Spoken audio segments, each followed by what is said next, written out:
دسری ده نوروز ده 2025 لریبر آپو پیروز دکن و جوید تا امرالی جی امسلاف خو اجبار ریبر آپو دشینن و ده شخص رهشن و مظلومان ده جی نوروز ده 2025 لتواهی شهیدن شورش پیروز دکن و به تایبتی امسلاف خو گرم و نوروز و نوروز لتواهی حوالین خو کو ایرو ده انین شهر ده لانین دیر حافر قراقوزاخ بنداوا تشرینه بنداوا برخودانیه بنداوا شهیدان پیروز دکن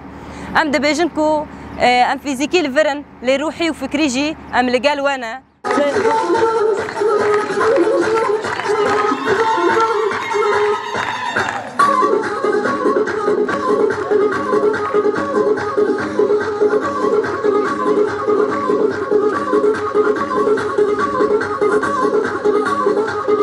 ایسا سال 2025 سال نویا نوروزه مب سلاوی ریبرا پو پیام ریبرا پو یا گوشمر امرالی هاتی ما اگری نوروز آخوا دست بکر ما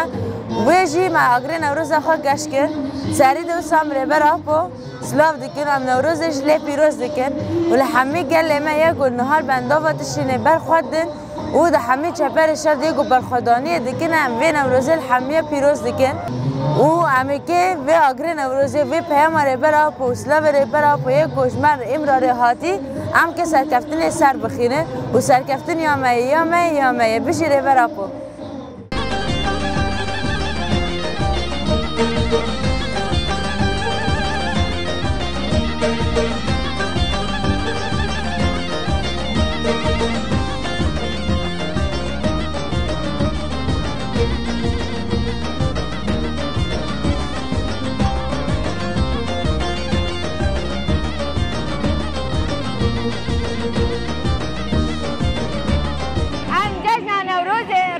ریبر پیروز دکن